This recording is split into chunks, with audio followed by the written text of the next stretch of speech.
अस्सलामुअलैकुम। मुनफरिद तज्जियों के programme black and white के साथ मैं हूं मरीम सफ़र और हमारे साथ हैं जनाब हसन निसार। हसन साहब, मनी लॉन्ड्रिंग केस में शहबाज शरीफ और हमजा शहबाज बरी हो गए हैं। वज़ीर आज़म ने कहा है कि हम कानून और अवाम के सामने सुरखरू हुए। ये कानून, अवाम, एहतसाब, ये लफ्ज़ जब मैं सुनता हूँ तो मेरा ब्लड प्रेशर जो है वो नॉर्मल नहीं रहता। ये सुरखरू हो गए हैं, यहाँ सारे सुरखरू हो जाते हैं। और जिसने बंदा मारा था दिन दिहाड़े क्वेटा में, वो भी सुरखरू हो गया था। और एक बलूचिस्तान में, फिर कराची में एक ब्यूरोक्रेट के घर से बेतहाशा पैसा बरामद हुआ था जो फिज़िकली गिनना मुमकिन नहीं था, तो मशीनें बुलानी पड़ी, वो भी सुरखरू हो गए हैं। तो अवाम जरदरू हो गए, यरकान ज़दा अवाम है। मुझे एक बात की समझ नहीं आती कि सही क्या है गलत क्या है। ये सुरखरू हो गए, बहुत अच्छी बात है, लेकिन जो तमाशा चलता रहा इतनी देर, उसका जिम्मेदार कौन है और वो कहाँ है? और इस पे जितना बेतहाशा, जिसे कहते हैं एनर्जी स्टेट की, पैसा स्टेट का, टाइम स्टेट का खर्च हुआ, वो किस खाते में गया? मेरी अकल समझ से बाहर है। वो इतनी भारी भारी रकमें, ये सारा खाया पिया कुछ ना, गिलास तोड़ा अरबों रुपए। मुहावरा है, गिलास तोड़ा चार आना आने, तो अब रह नहीं गए, खरबों रुपए। कोई इसका कोई लेन देन? अवाम पागल हैं, नीम पागल हैं, अगर नहीं है तो हो जाएंगे।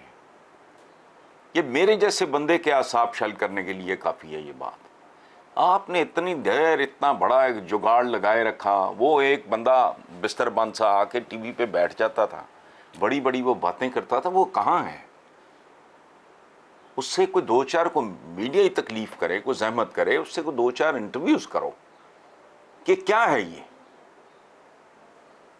शर्मिंदगी होती है। अब तो नौबत आ गई है कि अपने शनाख्ती कार्ड पे शर्मिंदगी होती है।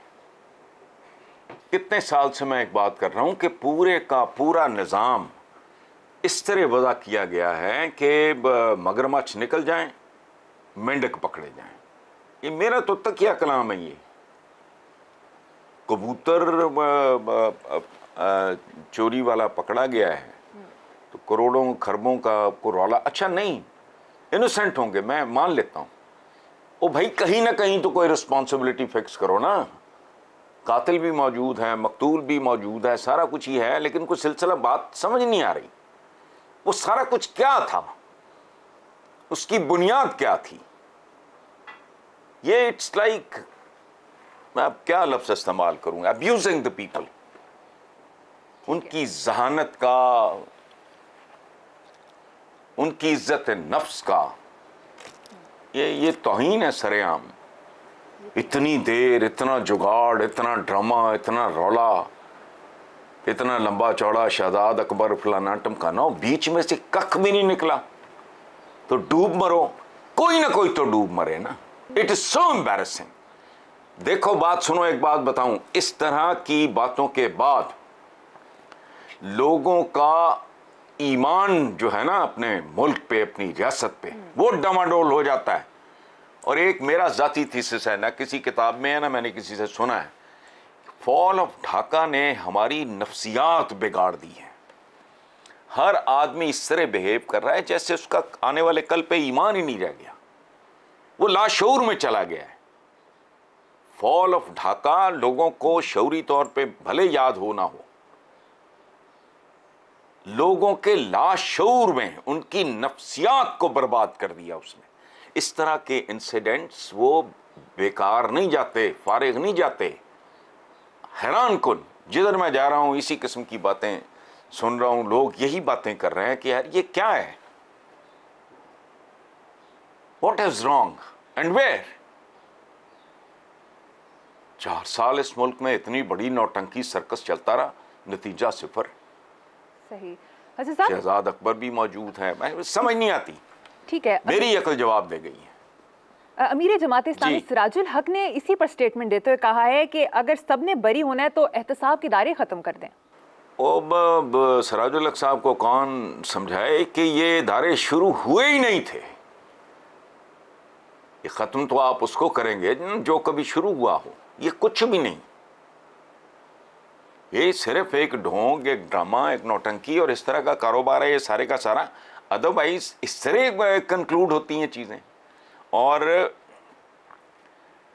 अब ये खुद हैं, इनके इक़्तिदार में आने के दूर दूर तक इम्कानात नहीं है, तो इसलिए ये ख़त्म करना ये शुरू नहीं हुआ, इसको ख़त्म क्या करना है आपने। कोई एहतसाब मेरी अक्ल समझ से बाहर है। ये इदारे करते क्या हैं और वो प्ली बारगेन का वो तस्वुर क्या है। मैं डकैती करूं और उसमें से फिर आपको एक हिस्सा आपको भी दे दूं, चूंकि आप भी डकैत हो, 1% आपको दे के मैं फारिग हूं। पता नहीं। ठीक है, आगे बढ़ते हैं साहब। नवाज शरीफ ने कहा है कि 12 अक्टूबर पाकिस्तान की दर्दनाक तारीख से सबक सीखने का दिन है। भाई आपने सबक सीखा, आप तो एक्शन रीप्ले की जिंदा मिसाल हो। इसी तरह की हरकतों के नतीजे में आप फिर बाहर बैठे हो। और एक बार मियाँ साहब ये बात दिमाग में बिठा लें कि कौम एक बार फिर 12 अक्टूबर मांग रही है और उसकी मुंतज़िर है।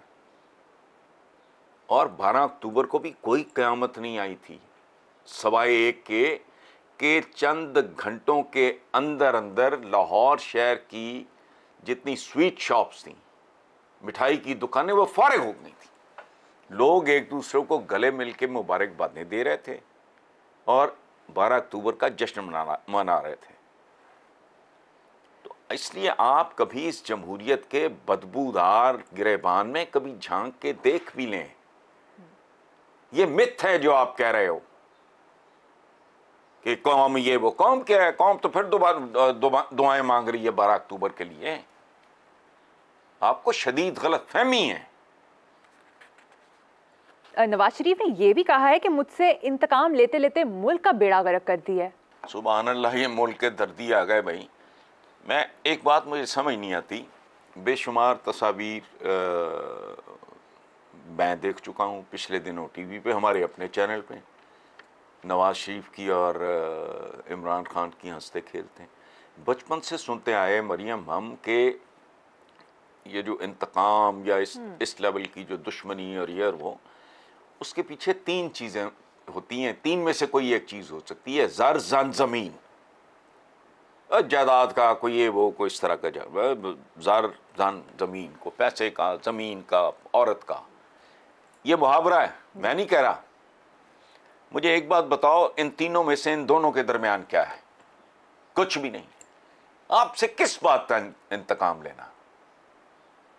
आपकी गवर्नेंस, आपका जो कुछ है बाकी सारा, वो प्रोवोक कर सकता है किसी भी पाकिस्तानी को।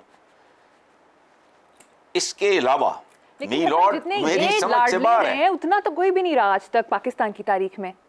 मैं एग्जैक्टली मैं वही बात कर रहा हूं। और दूसरी बात, 12 अक्टूबर अभी आप बात कर रहे थे, वो आप तो खुद 12 अक्टूबर की पैदावार हो यार। ये कमाल के लोग हैं हमारे सियासतदानों के दरमियान। ये बिल्कुल चिकने घड़ा, ये चिकना घड़ा तो कोई मुहावरा है ही नहीं है। ये इतनी ढिठाई से मुकर जाते हैं, खुद 12 अक्टूबर की पैदावार। यानी ये परवेज मुशर्रफ की बात करते हैं, पैदावार जनरल ज़ियाउल हक की हैं ये खुद। अब कह रहे हैं मुझसे इंतकाम। आपसे किस बात का इंतकाम? आप सिर्फ इतना इशारतन बता दें कौम को कि मैंने ये किया था जिसका इंतकाम इमरान मुझसे ले रहा है। किस बात पर? आपकी तो तस्वीरें नहीं गिनी जाती इमरान के साथ। आपका तो बड़ा अच्छा रिलेशनशिप रहा है और मुकाबला बनता भी कोई नहीं आपका, तो उस हिसाब से आगा पीछे कोई नहीं। उसका तो एक लंबी कहानी है। पॉपुलैरिटी में वो डे 1 से आपसे आगे है। अच्छा, अगर आपको वो कोई वहम है, गुमान है, तो वो डिमांड कर रहा है एक सादा सी चीज़ की इलेक्शन, उससे आप सारे भागते फिर रहे हो। 13, 14, 15 जितनी भी आप जमाते हो, सारे के सारे आप दुम दबा के भाग रहे हो। एक चीज़ अवॉइड करने की, टाइम गेन करने की आप कोशिश कर रहे हो, और वो है इलेक्शन। तो किस बात का इंतकाम? ये लोगों को एक्सप्लॉइट करना चाह रहे हैं, लेकिन अब मेरा ख्याल है ये होगा नहीं। हज़रत साहब, एतजाज़ एहसन ने इंपॉर्टेंट स्टेटमेंट दी। उन्होंने कहा है कि मरियम शहबाज नवाज के केसेस ऐसे हैं जैसे हथेली पर लिखे हों। मुस्लिम लीग नून के अहमद खान ने कहा है कि ये बयान इस्लामाबाद हाई कोर्ट के फैसले की तौहीन है, एतजाज़ को अदालत तलब किया जाए, जिस पर एतजाज़ एहसन ने कहा है कि बिस्मिल्लाह बुलाएं। और अब पीपल्स पार्टी ने भी उनके खिलाफ कार्रवाई का फैसला किया है। अच्छा देखें, इसमें पहली बात यह है कि एतजाज़ अहसन जिन साहब का नाम है वो इस मुल्क की चंद शानदार तरीन, काबिल तरीन शख्सियात में से एक हैं। चंद भी मैं शायद ज़्यादा बोल गया हूँ। हाईली रिस्पेक्टेबल बंदा, ब्रिलियंट कैरियर, सिविल सर्विस में टॉप करके उस बंदे ने ये कानून दानी के मैदान में कदम रखा। थ्रू आउट बंदे का आप कैरियर देख लो। वो बंदा अगर इतनी खुल के बात कर रहा है, अव्वल तो अहमद खान मैं बड़ा डिसेंट आदमी है, उसको इस तरह की बात, वो ख़ुद भी चूँकि कानून का तालिब इल्म है, उसको एहतियात करनी चाहिए थी। लेकिन मेरा ज़ाती ख्याल ये है कि अहमद खान की अपील पे एतजाज़ साहब को तलब करना चाहिए और फिर देखें तमाशा क्या होता है। इस लेवल का बंदा जब इस तरह की बात करता है, याद है ये वही आदमी है, रियासत होगी माँ के जैसी का ख्वाब देखने वाला आदमी, जो जस्टिस इफ्तिखार साहब को पूरे मुल्क में उसका ड्राइवर के तौर पे रोल जो प्ले करता रहा, जिसकी इंतहाई खूबसूरत और काबिल एहतराम एक तारीख़ है एज एन इंडिविजुअल। अच्छा, तो नून लीग की ये फरमाइश अहमद खान की जो भी है ये पूरी कर दी जाए ताकि अवाम का कन्फ्यूजन ख़त्म हो, चूँकि ये तारीख़ में दर्ज होगा एतजाज़ अहसन का इस लेवल के एक गैर मुतनाज़े। अच्छा, अब रह गया कि पीपल्स पार्टी ने उनको कुछ शो कॉज दिया है, जो आप कह रहे हो, मैंने नहीं कहीं पढ़ा या मैंने सुना नहीं है। तो ये अव्वल तो उनका अंदरूनी मामला है, दूसरे ये एक फॉर्मेलिटी है, चूँकि he has gone against the policy, अपनी पार्टी की पॉलिसी के वो ख़िलाफ़ गए हैं, चूँकि ये लोग उनके इत्तेहादी हैं। लेकिन वो ज़ाहिर है वो एतजाज़ अहसन है, वो चलती फिरती पार्टी है ख़ुद, इसलिए ठीक है। मैं तो कहता हूँ इसको आगे लेके चलें। एतजाज़ साहब को कड़ी से कड़ी सज़ा मिलनी चाहिए सच बोलने की। ये बच्चे बच्चे की ज़बान पे है, आप क्या करोगे? तो अहमद खान की बात पे कान धरने चाहिए, पता करें, एतजाज़ साहब को बुलाएं, उन्होंने तो कह दिया है बिस्मिल्लाह। जी ठीक है साहब, इमरान खान ने कहा है कि मुझे 3.5 साल में आधा इक़्तिदार भी मिलता तो शेरशाह सूरी को पीछे छोड़ देता। यार खुदा का वास्ता, मैं हाथ जोड़ के, एक ज़माने में दौरा पड़ा हुआ था नवाज शरीफ को, वो अपने लोगों को उन्होंने हुक्म दिया हुआ था कि मोटरवे बना के कमीशन ये वो छोड़ो, वो ख़ुद को शेरशाह सूरी, लोगों ने शरारतन नवाज शरीफ को शेरशाह सॉरी कहना शुरू कर दिया था उन दिनों में। अब ये इमरान खान को खुदा का वास्ता यार, इस पे कुछ कम पे गुजारा कर लेते हैं, ये किसी और पे कॉम्प्रोमाइज़ कर लेते हैं। शेरशाह सूरी को बख्श दो, बर्र-ए-सग़ीर की तारीख़ ने वैसा हुक्मरान नहीं देखा। टॉइन भी है, मोस्ट प्रॉब्ली बुढ़ापे में याददाश्त ठीक नहीं रहती। एक जुमला सुनो उसका शेरशाह सूरी के बारे में, उसने कहा था, आधी रात को घने जंगल में बूढ़ी औरत अकेली सोना उछालती हुई गुजरे, किसी में जुर्रत नहीं थी। और उस वक्त के हिंदुस्तान का साइज देखो। शेरशाह सूरी को खुदा का खौफ करो। इन लेस देन 5 years, उसको भी 5 साल नहीं मिले थे पूरे। और एक बात याद रखना, उस जगह शेर इस धरती ने बहुत कम पैदा किए हैं। कालंजर के जो वो उस पर मुहासरे में बदकिस्मती थी, मेरा ख्याल है बर्र-ए-सग़ीर की बदकिस्मती थी। शेरशाह सूरी की अपनी फ़ौज का एक गोला किले की दीवार से टकराया, किले की दीवार से टकराने के बाद वापस आके उस बारूद के ढेर पे गिर गया जहां शेरशाह सूरी खड़ा था, उसका अपना बारूद, वो बुरी तरह झुलस गया। और उस बंदे की शान देखो, शदीद अज़ियत में, ठीक है, मतलब सिवियरली वुंडेड आदमी, और वो भी आग में झुलसा हुआ। उसने अपने जनरल्स को बुलाया डेथ बेड पे, उसने कहा मैं बहुत अजियत में हूँ, मुझे मौत नहीं आएगी जब तक तुम मुझे इसकी फतह की खबर नहीं सुनाते। सो अगर तुम चाहते हो कि मैं पुरसुकून मौत मरूं, मुझे खबर सुनाओ जल्दी। उन्होंने फिर वो प्रोसेस सारा एक्सेलरेट कर दिया। कलंजर का फतह किला फतह हुआ, उसने सुना और जान दे दी। वो इतना आलीशान आदमी है, इसको नहीं लाते बीच में ना शेर शाह सूरी को, नीचे कहीं गुजारा कर लेते हैं। और बड़े बड़े अच्छे लोग हैं। Akbar was a good ruler also. उससे पहले वो चंद्रगुप्त और अशोका द ग्रेट जिसे कहते हैं, तो इस तरह के किसी बात पे गुजारा कर लो। शेर शाह सूरी जैसा सेल्फ मेड आलीशान आदमी जिसको ऐसा ऐसा ट्रिब्यूट वेस्ट ने पेश किया है जिसका हिसाब कोई नहीं, तो उसको स्पेयर कर देते हैं। यार छोड़ो, पुरानी बात है। हाँ, एक और बात आखिरी सुन लो। जब हुमायूं को ये खबर मिली ईरान में जलावतनी काट रहा था वो, उसका तबसरा पता क्या था कि आज बादशाहों का बादशाह मर गया। ये कॉम्प्लीमेंट था अपने दुश्मन के बारे में। सो शेर शाह को रहने दो, कहीं और गुजारा कर लेते हैं। जी ठीक है। हसन साहब, इमरान खान ने यह भी कहा है कि 3.5 साल जिम्मेदारी मेरी, इख्तियार किसी और का था। क्या रिमार्क्स हैं आपके इस पर? अपनी अकल से मैं पाकिस्तान के मैं काबिल नहीं हूँ दरअसल ना। इसकी बहुत सारी बातें यहाँ के लीडर्स की, इसकी अपने निज़ाम की, मेरी समझ से बहुत तेज़ी से बाहर निकलती जा रही हैं। तो भाई आप छोड़ देते। रिस्पॉन्सिबिलिटी तो होती ही अथॉरिटी के साथ है। आप मुझे अगर कोई काम देते हो और अथॉरिटी नहीं देते तो मैं तो माजरत कर लूँगा, मुंह पे दे मारूंगा मैं कि भाई मेरे से अगर आपने मुझे कुछ जिम्मेदारी सौंप रहे हो तो अथॉरिटी दोगे तो मैं करूंगा ना, और ना गो टू हेल। मैंने को ठेका लिया हुआ है तो आप छोड़ देते हैं। सादा जवाब तो यही है। ठीक है। सब कुछ बात ऐसा होता होगा, ऐसा हुआ भी होगा, लेकिन आप छोड़ देते।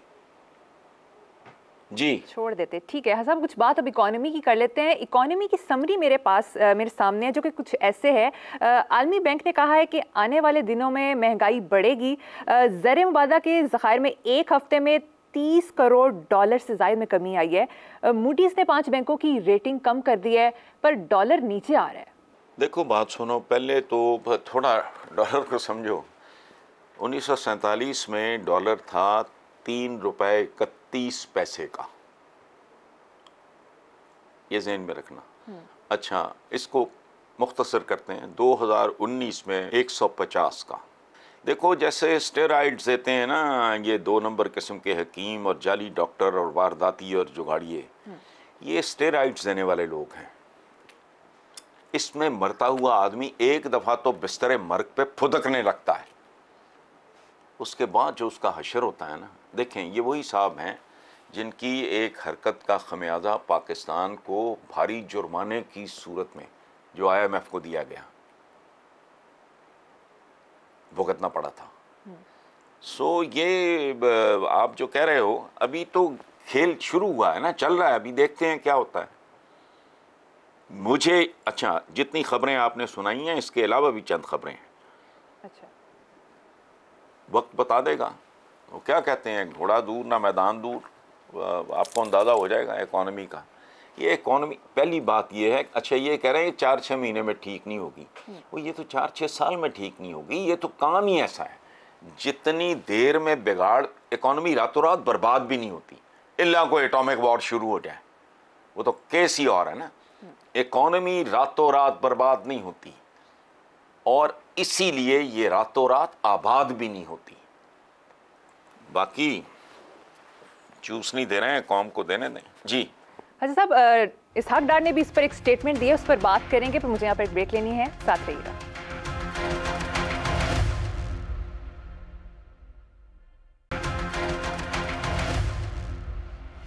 Welcome back. हसन साहब, इसहाक डार ने कहा है कि अभी डंडा नहीं उठाया फिर भी डॉलर नीचे आ रहा है। यार ये मेंटालिटी है, ये अप्रोच है।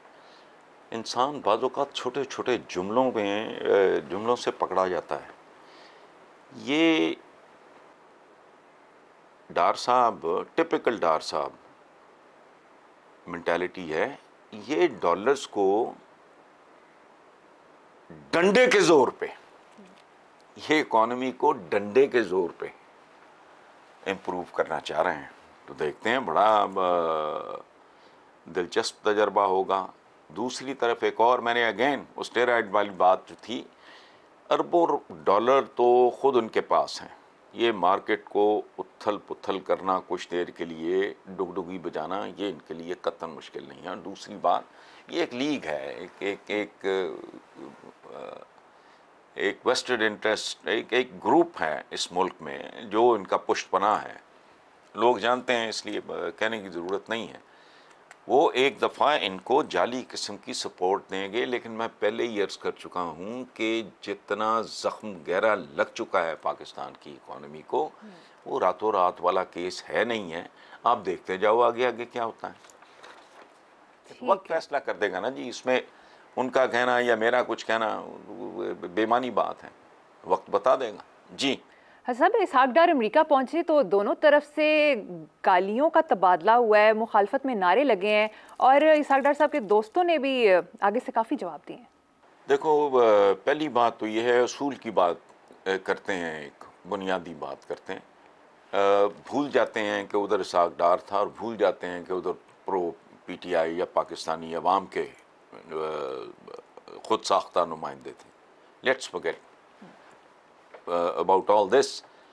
मुझे सिर्फ ये बताएं कि इस तरह की कोई भी हरकत करके, वो चाहे मरियम औरंगज़ेब के साथ हुआ हो या इसहाक डार के साथ, आप मुल्क के बारे में क्या कर रहे हो? कहीं इसका तमाशा तो नहीं बना रहे? इसके हुक्मरानों ने तो इसके साथ जो करना था वो कर चुके और कर रहे हैं। आप मुझे ये बताओ कि ये अपना, वो अच्छा है बुरा है, हमारा ये घर का मामला है ना, वो कहते हैं ना कि डर्टी लिनन चौक में नहीं धोई जाती। आपके अगर अपने मसाइल हैं, आप सरेआम अगर गालियों का एक्सचेंज कर रहे हो इसहाक डार के साथ, अच्छा फ़र्क क्या था? इसहाक डार के साथ जो लोग थे वो डेफिनेटली पेड लोग होंगे, इनका तो नाम लेवा नहीं है कोई। इंग्लैंड से लेके अमेरिका तक ये जहाँ भी जाएंगे, इनके साथ सऊदी अरेबिया हो, इंग्लैंड हो, अमेरिका हो, इनके साथ सलूक यही होगा। चूँकि जो मैसेज इमरान खान इन लोगों के बारे में देना चाहता था वो कामयाबी के साथ दिया जा चुका है, और लोगों के दिलों दिमागों रूहों तक वो बात पहुंच गई है। अच्छा, इनके साथ पेड लोग थे, उधर आम आदमी था, जो भी थे, लेकिन बॉटम लाइन क्या है? बॉटम लाइन ये है कि पाकिस्तान की इज्जत में इससे कुछ इजाफा नहीं होता।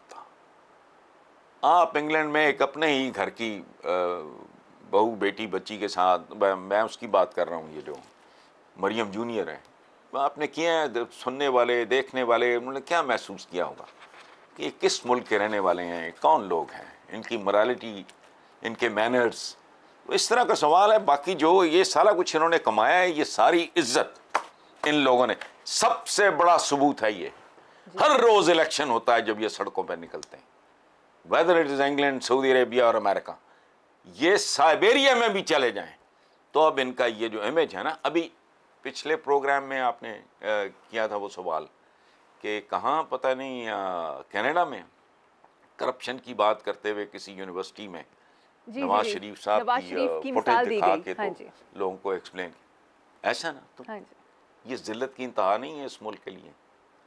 वहाँ रहने वाले पाकिस्तानियों का क्या मतलब, उनका रद्द-ए-अमल क्या होगा सवाए खजालत के, निदामत के, शर्मिंदगी के? लेकिन दैट इज़ प्रॉब्ली, वो जैसे अवाम हो वैसे ही हुक्मरान उन पर मुसल्लत कर दिए जाते हैं। इस बात में बड़ी विज़डम है जी। ठीक है हसन साहब, वज़ीर आज़म शहबाज शरीफ ने एक बुरी खबर सुनाई है। उन्होंने कहा है कि गैस बहुत महंगी है, दरामद नहीं कर सकते, सर्दियों के लिए बंदोबस्त नहीं हो सका।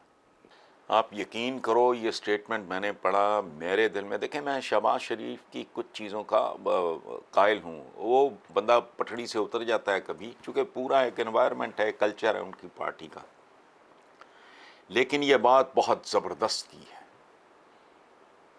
ये क्रेडिट मैं पर्सनली इसका क्रेडिट दूंगा शहबाज शरीफ, और थोड़ा नहीं बहुत। यही दयानत और अखलाकी जुर्रत मुल्क के वज़ीर आज़म है कि ब्लफ ना करे, झूठ ना बोले, किसी ट्रक की बत्ती के पीछे ना लगाए, कोई सुहाने सपने ना दिखाए, जो फैक्ट है रखती है, हकीकत रियलिटी है। अच्छा होता भी है कि आप कोई चक्कर देते भी हो तो एक्सपोज तो हो जाते हो आप। अगर शहबाज शरीफ ये बात ना करते तब भी सर्दियां आ रही हैं, पोल तो खुल जाता, लेकिन ये बड़ी ग्रेसफुल बात है। एतराफ़ करो अपनी शिकस्तों का, नाकामियों का, और मत ये ब्लेम गेम, ये वो चक्करबाजियां बंद करो। अब 75 साल हो गए हैं, मुल्क को आप लोगों ने कहाँ पहुंचा दिया है। लेकिन शहबाज शरीफ का ये जो है ना, मुझे बहुत अच्छा लगा जब मैंने पढ़ा अखबारों में कि साफ कह दिया उस आदमी ने, बजाय इसके कि भूल भुलैयों में डालता है या कोई चक्करबाजी करता, नहीं होनी चाहिए। एक बंदा जो मुल्क का वज़ीर आज़म है, उसमें अगर इतनी दयानत और इतनी अखलाकी ज़रूरत भी नहीं है कि लोगों को, अपने ही लोगों को, घर के हालात ख़राब होते हैं तो बाप बच्चों को एतमाद में लेता है सबसे पहले, तो इसमें कोई बात नहीं, अच्छी बात है। हालात तो हम सब वाकिफ़ हैं क्या है मुल्क के। इसमें बजाय इसके कि वो और जलेबियाँ तलते शहबाज शरीफ साहब बैठ के इधर उधर की, जो हमारे लोगों का वतीरा है आमतौर में, he has done a good job, excellent. ठीक है हसन साहब, दूसरी तरफ बिलावल भुट्टो ने कहा है कि थरकोल में चाहते हैं कि शहबाज स्पीड से काम हो। अंग्रेजी में कहते हैं ना कि you scratch my back, I scratch yours. ये कल तक एक दूसरे की अंथड़ियाँ निकालने वाले, घसीटने वाले, अच्छा है, एक दूसरे को पैम्पर कर रहे हैं, अब एक दूसरे को मक्खन लगा रहे हैं। शहबाज साहब बिलावल को बड़ा वो अप्रिशिएट करते हैं, किया भी है दौरे शौरे में, और अब शहबाज स्पीड की बातें बिलावल कर रहा है तो अच्छी बात है, अच्छी बात है। अब मेरी दुआ है कि कल दोबारा ये एक दूसरे को गालियां देते दिखाई ना दें, लेकिन देयर इज़ नथिंग रॉन्ग, कोई बात नहीं, अच्छी बात है। और दूसरा एक सीनियर आदमी है बिलावल, तो अभी इज़ टू यंग, इतना अदब एहतराम करना चाहिए। ये मरियम को भी सोचना चाहिए, वो इमरान के बारे में बात करे उल्टी सीधी, तो सोचना चाहिए बाप की उम्र का आदमी है, बाप भले ना सही लेकिन उसकी उम्र का, तो ये थोड़े एहतराम सीखो। तुम लोग गलत मैसेज देते हो लोगों को, अपनी नस्लों को बर्बाद करने में एक रोल प्ले करते हो आप लोग, जब इस तरह की बौकियाँ मारते हो। ज़रूरी नहीं है इतना ही ज़्यादा तल्ख हुआ जाए, ये मैं अफोर्ड कर सकता हूँ क्योंकि मैंने नहीं वोट छोट लिया हुआ किसी से। कोई और अगर कोई तल्ख लहजे में बात करे वो ठीक है, आप लोगों को थोड़ा इत्तेदाल करना अच्छी बात है। सही है साहब, मरियम नवाज की ही बात कर लेते हैं। उन्होंने कहा है कि नेपी बदलने से इनकार पर इमरान ने न्यूट्रल को गाली दी। अब देखो, मैं जिस बात को कंडेम कर रहा था वही फिर मेरे सामने आ गई, आपने रख दी है। देखो बात सुनो, ये न्यूट्रल के हवाले से बहुत से लोगों की ज़बानें और लगामें बहुत ढीली हो रही हैं। को पता नहीं क्यों नहीं ये बंदोबस्त करते, बस करो यार, पता नहीं नकाली करते हैं वेस्ट की जगह जगह पे, उन्हीं की टर्मिनोलॉजी, उन्हीं की गेमें, उन्हीं के लिबास, उन्हीं के खाने, और ये नहीं पता कि ख़ुद आप तारीख़ी तौर पे कहाँ खड़े हो। अच्छा, बालिग लोगों के दरमियान गुफ्तगू में नैपीस जैसे अल्फाज जो हैं वो नवासे नवासियों, पोते पोतियों के हवाले से तो निभ जाते हैं बालगों की दुनिया में, और ख़ास तौर पे जब सामना बुज़ुर्गों से हो, ये मायूब लगता है। It is in a bad taste. ये मरियम को और तो कोई नहीं बताएगा, मैं I am doing a favour to her in fact. नहीं, ये it is indecent, it's not proper. इस हद तक ना जाएं, ख़ास तौर पे आप खातून हैं, आप हुदूद के अंदर रहें तो ज़्यादा अच्छा है, बाकी मर्जी आप लोगों की। जी ठीक है हसन साहब, प्रोग्राम में मुझे यहाँ पर एक ब्रेक लेनी है, देखते रहिए ब्लैक एंड वाइट।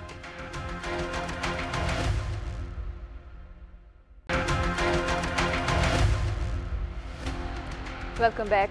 हसन साहब, चौधरी शुजात हुसैन ने मशवरा दिया है कि इमरान खान लॉन्ग मार्च में जाने से पहले गरीब के लिए बुनियादी अशिया की कमी का हल तजवीज़ करें, और ये बताएं कि इक़्तिदार में आने के बाद इस सिलसिले में क्या करेंगे। देखिए चौधरी साहब, बुनियादी तौर पे ना ये इनकी क्लास वो है जो नवाबज़ादा नसरुल्लाह की थी।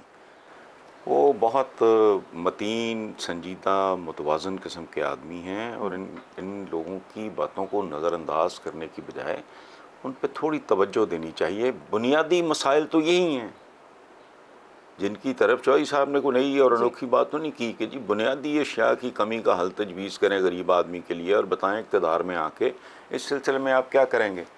इस पे फोकस होना चाहिए। बाकी जो एक्टिविटीज़ हैं वो भले जारी रखें, लेकिन बुनियादी तौर पे जो उन्होंने जो निशानदेही की है वो तो बुनियादी तरीन बात की निशानदेही है ना।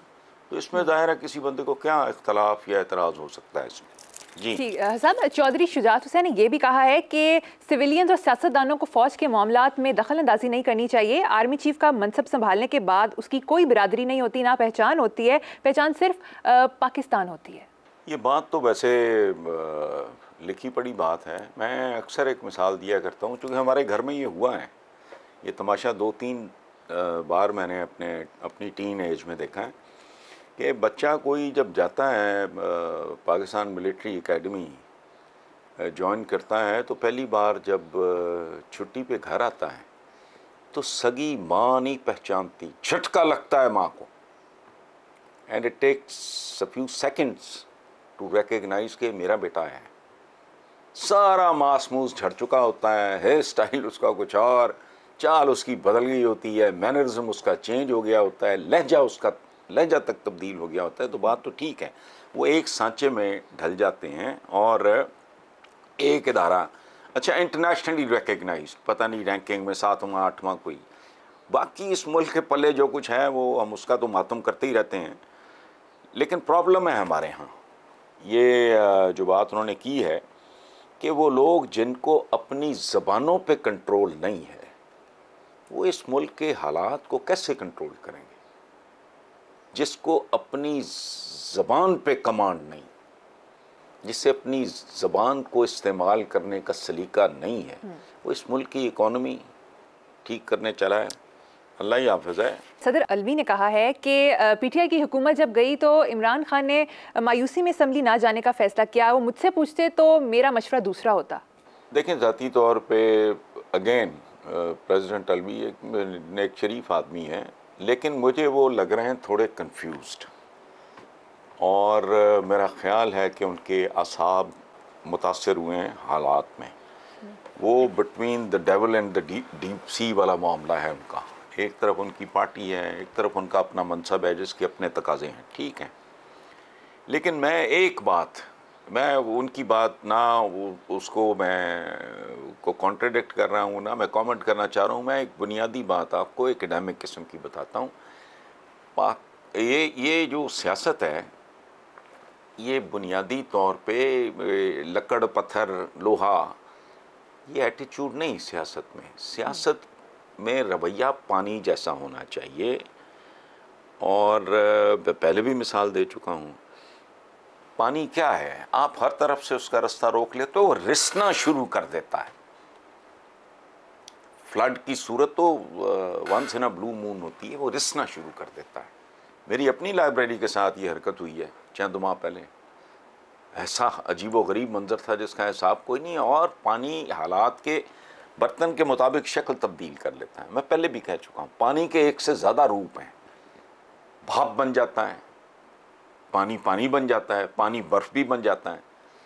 तो ये एक ख़ास तरह का जो रवैया है, मेरा ज़ाती ख्याल यही है कि इमरान अगर असम्बली में होते तो हुकूमत को ज़्यादा टफ टाइम देते। ये जो इनकी बर्तरी क्या है असम्बली में, ना होने के बराबर है। ये एक ऐसी लाठी के सहारे खड़े हैं, ये पीडीएमई है, ये जो लाठी जिसको दीमक खा चुकी है। तो इनकी तो हैसियत ही कोई नहीं। लेकिन बहरहाल उनका अपना सोच समझ के कर रहे होंगे, अक्लमंद लोगों का मजमा है माशाल्लाह। ठीक है साहब, अगले सवाल पर मुझे आपका खुसूसी तबसरा लेना है। इस वक्त दुनिया में और ख़ासकर ख़ित्ते में जो मामला चल रहे हैं उसमें आप क्या समझते हैं, पाकिस्तान का किरदार क्या होना चाहिए?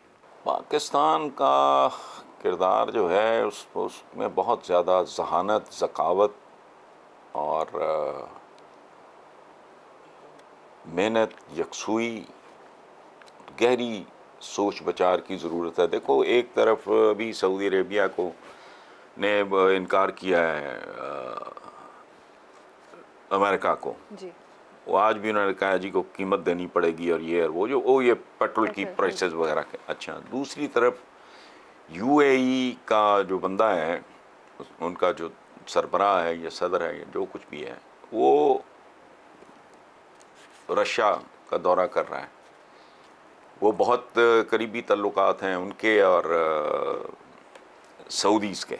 अच्छा, अक़वाम मुत्तहिदा में पाकिस्तान ने वोटिंग से गुरेज किया और निस्फ सदी तक भारत ने सर पे सुर्ख और रूसी टोपी, उसने अपना टोपी समेत सारा वज़न अमेरिकन पलड़े में डाल दिया।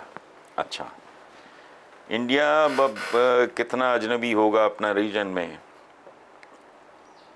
चीन ने बहुत बड़ा रकबा, छोटा मोटा नहीं, बहुत बड़ा रकबा बज़ोर ताकत भारत से छीन लिया है। अच्छा, उधर वो यूक्रेन वाला एक सीन चल रहा है, वो अल्लाह ना करे वो अपनी हदूद से तजावुज़ करे।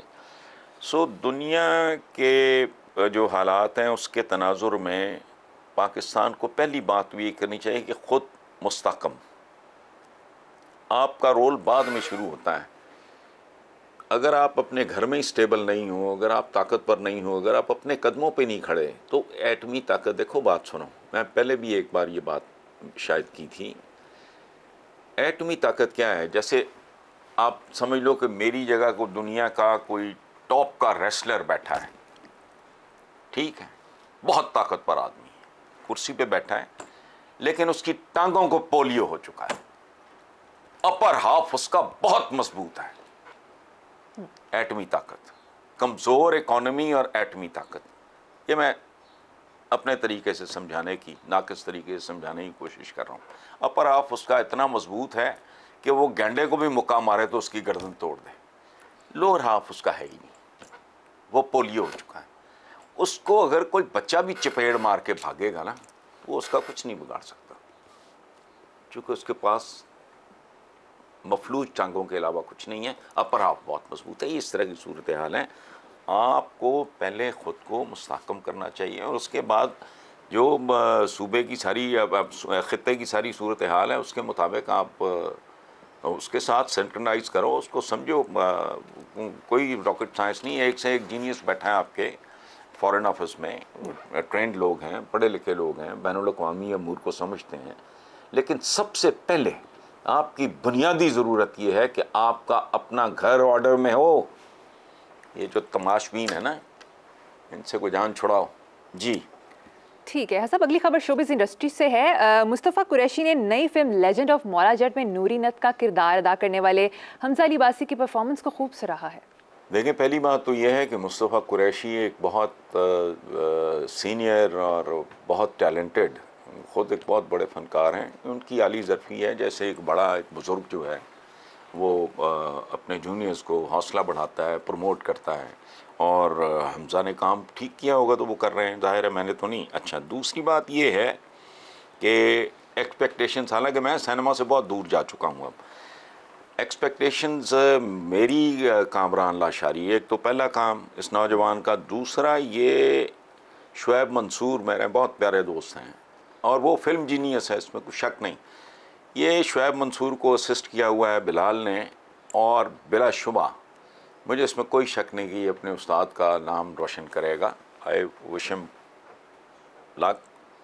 और मुस्तफ़ा कुरैशी का कॉम्प्लीमेंट है, ज़ाहिर है कोई मामूली बात नहीं है। टेक्नोलॉजी है अब तो दुनिया कहाँ से कहाँ, ये तो मेरा ख्याल है कोई 40-42 43 शायद साल पहले मौला जट रिलीज़ हुई थी, and it is one of the classics. हमने जो बेहतरीन और जो काम किया इस फिल्म के हवाले से मैं बात कर रहा हूँ, तो उसमें डेफिनेटली मुस्तफ़ा कुरैशी का अगर कॉम्प्लीमेंट है, फिल्म देखने के लायक होगी। हम देखें ना देखें, लेकिन डेफिनेटली।